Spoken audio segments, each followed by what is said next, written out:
नंढड़ो वण जेको तव्हां ॾिसी रहिया हो, ही खाली वण न आहे, ही एयर कंडीशन आहे।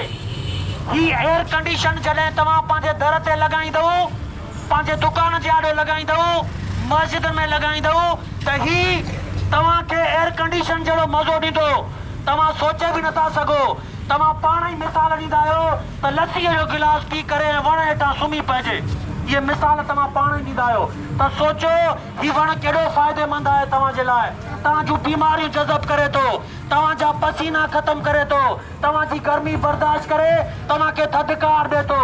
दोस्तो, सिर्फ़ु हिकिड़ो वण लॻायो, सिर्फ़ु हिकिड़ो वण लॻाइण सां को एॾी वॾी मुसीबत न आहे। सिर्फ़ु 50 रुपए जो हिकिड़ो वण आहे।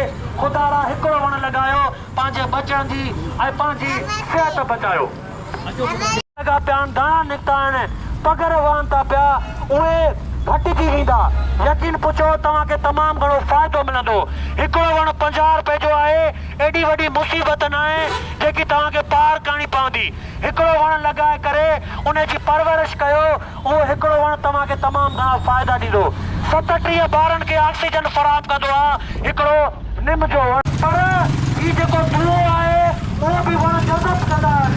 उहो जज़ब करे उनजे बदिले तव्हांखे, तव्हांजे ॿारनि खे थधी, ताज़ी ऐं फ्रेश हवा ॾींदा आहिनि। वण जी अहमियत खे सम्झो। वण जी अहमियत खे तव्हां सम्झंदव त तव्हांजे लाइ तमामु घणो फ़ाइदो आहे। ईअं तव्हां चओ था, वाक़ई सही थो चए। सही चवणु ख़ाली ज़्यादा न रहंदो, पर ख़ुशी उन ॻाल्हि जी थींदी जॾहिं तव्हां हिकिड़ो वण लॻाईंदव पंहिंजे दुकान जे आॾो।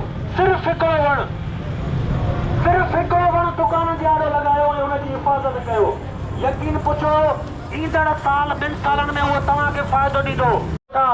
सम्झण जी ॻाल्हि आहे, हिकिड़ो 50 रुपए जो वण सिर्फ़ु पंहिंजे मस्जिद में लॻायो, स्कूल में लॻायो, मदरसे में लॻायो, इमाम बारगाह में लॻायो, या दुकान जे आॾो लॻायो, तव्हांखे ई फ़ाइदो मिलंदो, तव्हांजे बचड़नि खे ई फ़ाइदो मिलंदो।